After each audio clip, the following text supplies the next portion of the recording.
आपको एक बात बताऊं, लोग ये कहते हैं कि शरीर मेरा है, ये हाथ मेरे, ये आंखें मेरी हैं, ये कान मेरे हैं, ये सब कुछ मेरा है। तो एक बात बताइए,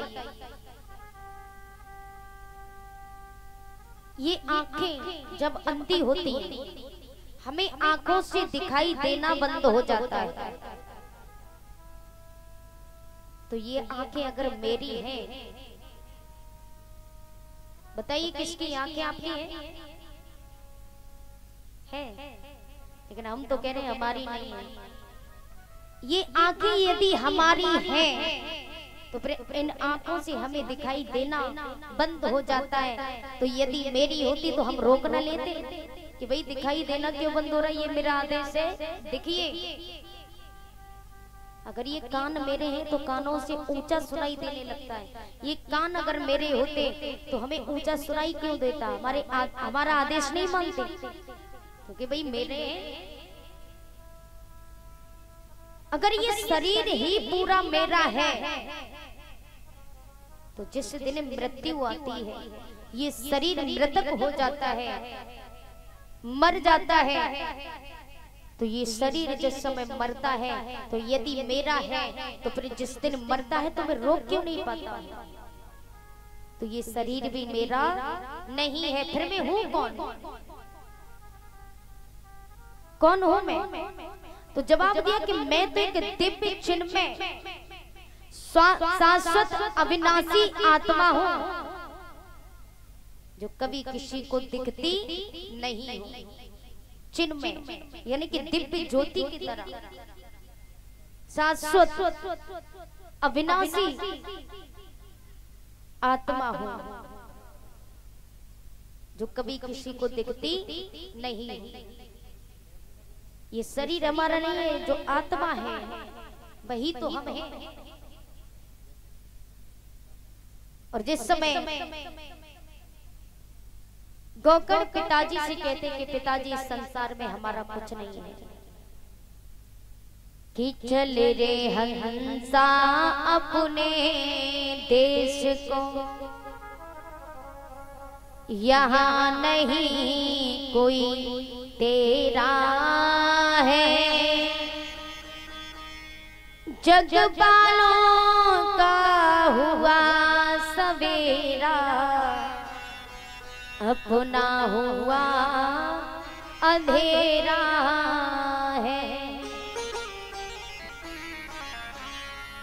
कि चले रे हंसा अपने देश को, यहाँ नहीं कोई तेरा है। जग बालों का हुआ सवेरा, अपना हुआ अंधेरा है। ओ जग बालों का हुआ सवेरा, अपना हुआ अंधेरा है। जिस समय आज गोकर्ण ने पिताजी से ये बात कही, कहा पिताजी धर्म जो होती, धर्म दो प्रकार के होते हैं।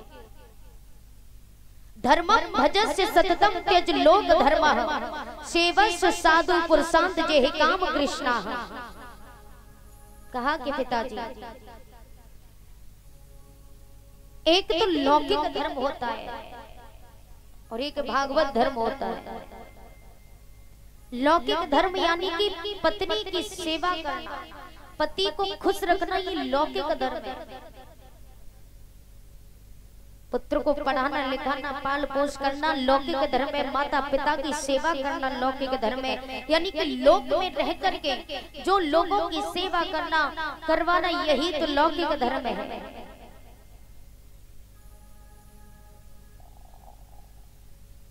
तस्मात् केना पिपायेनः मनः कृष्णे निवेशे। कहा कि किसी भी उपाय से मन को गोविंद के श्री चरणों में जो लगा दे या लग जाए तो इसी को श्रीमद् भागवत धर्म कहते हैं। बोलो राधे राधे। तो इन सभी देखिए कार्य तो सब जरूरी है, सब कुछ करना जरूरी है। बच्चों को भी, अगर बच्चे हैं तो भाई बच्चों को करने के बाद में अगर उनकी देखभाल ना करो, पढ़ाओ लिखाओ नहीं, तो ये भी पाप है। हर चीज जरूरी है। बच्चों को पढ़ाना लिखाना ये बहुत जरूरी है। पत्नी घर में है तो पत्नी को खुश रखना भी जरूरी है। माता पिता है तो उनकी सेवा करना भी जरूरी है, लेकिन उसके साथ साथ भगवान का भजन भी करते रहो। आज गौकर्ण कहने लगे कि पिताजी आपने कहा कि मन में वैराग्य नहीं है, वन में जाऊं तो तपस्या करूं तो करूं कैसे? तो गौकर्ण कहते कि पिताजी मन जो होता है, मनः एव मनुष्याणाम कारणम बंध मोक्षयो वंदे मतु विषयासक्रम मुक्तम निर्विषयम बड़ः। कहा कि पिताजी ये मन ही बंधन और मुक्ति का कारण है। मनः एव मनुष्याणाम, मनुष्य का ये मन ही बंधन का और मोक्ष का कारणम बंध मोक्षयो, यानी कि बंधन का और मोक्ष का कारण ही मन है। इसलिए हम इनमें बंधे हुए हैं। यदि इन सभी विषयों से मन को बाहर निकाल करके भगवान में इनकी भक्ति में लग जाए तो मन अपनी जगह पर स्थिर रहता है। स्वामी तुलसीदास जी ने भी मन को बहुत फटकारा है। रामायण में, जो रामायण है ना, तो रामायण में साफ साफ लिखा है। स्वामी तुलसीदास जी ने भी रामायण में मन को बहुत ललकारा है, बहुत फटकारा है। और आप कहते हो कि मन में वैराग्य ही नहीं है। मन के मारे बन गए बन तज बस्ती माहे, कहें कबीर मन लाल जी ये कहूँ ठहरत नाही। कबीरदास जी ने भी कहा है, मन के मारे बन गए बन तज बस्ती माहे, कहें कबीर मन लाल जी ये कहूँ ठहरत नाही। क्योंकि ये एक जगह स्थिर नहीं होता, और जिस दिन स्थिर हो जाएगा उस दिन बेड़ा भव से पार हो जाएगा। मन के हारे हार है, मन के जीते जीत, मन ही मिलावत राम से और मन ही करत भजी। ये जो कुछ करता है दुख का कारण तो मन है, सुख का कारण भी मन है, चिंता का कारण भी मन है, और लड़ाई झगड़ा कराने का कारण भी मन है। बंधन का कारण, मोक्ष का कारण, जिसका भी कारण है वो मन है। सबसे ज्यादा स्वामी तुलसीदास ने मन को ही क्यों ललकारा? क्योंकि ये मन ही जो कुछ करवाता है, जन्म मरण, लड़ाई झगड़ा, मोक्ष, सुख दुख, चिंता, जो कुछ करवाता है ये मन ही करवाता है। इसलिए स्वामी तुलसीदास ने सबसे ज्यादा मन को ललकारा। मन को भजन में लगाते तो हैं, लेकिन ये ठहरता नहीं है, इधर उधर भटकता है। ये तो गति है अटपटी, झटपट लखे न कोई, और जब मन की खटपट मिटे तो दर्शन झटपट होए। ये मन में खटपट लगी रहती है, और ये खटपट अगर मिट जाए तो भगवान के दर्शन होने में देरी नहीं है। और इस मन को स्थिर कैसे रखना है पता है? आपका मन अगर भटकता है, आप लोग सोचते हो कि हम भजन करें लेकिन नहीं कर पाते हो, तो मैं बताऊं मन को स्थिर कैसे रखना है। कथा सुनने के लिए आओ, जब भागवत हो तो भागवत में आकर के बैठ के कथा श्रवण करो ध्यान पूर्वक, तो मन स्वयं अपने आप स्थिर हो जाएगा। अगर आत्मा से कथा श्रवण करोगे तो ये बात मैं व्यास गद्दी पे बैठ करके गारंटी के साथ कहती हूँ। अगर आत्मा से कथा को श्रवण करोगे तो एक एक बात आपकी बुद्धि में प्रवेश करेगी। और आत्मा से कथा नहीं सुनोगे तो ये मन तो भटकेगा ही।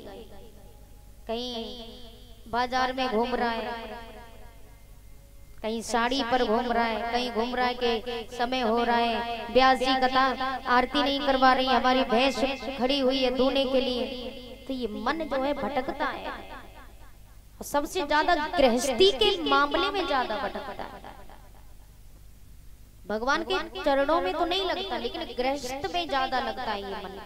गृहस्थ की तरफ अंधे कुएं में ले जाता है। ये गृहस्थ जो है वो अंधा कुआं ही है एक तरीके से, उससे निकलना है तो कथा सुनो। अब आप लोग ये सोच रहे होंगे कि कथा हर वक्त तो नहीं चलती, तो फिर आगे मन कैसे स्थिर होगा। तो जब तक कथा चले तब तक कथा को श्रवण करो। और कथा ब्राह्म लगने के बाद जब अपने अपने घर जाओ, तो घर जाने के बाद आप नियम बना लो, झाड़ू लगाओ तो भजन करो, श्रीमन नारायण नारायण हरि हरि, भजमन नारायण नारायण हरि हरि। झाड़ू लगा रहे हैं लेकिन मुख से नारायण नारायण कहते रहो। हाथों से ही तो झाड़ू लगा रहे हो, मुख से तो नहीं लगा रहे। हाथ बिजी है, मुंह बिजी तो नहीं है, तो भजन करते रहो, मन अपने आप कंट्रोल हो जाएगा। बर्तन साफ करो तो गुनगुनाते रहो, श्रीमन नारायण नारायण हरि हरि।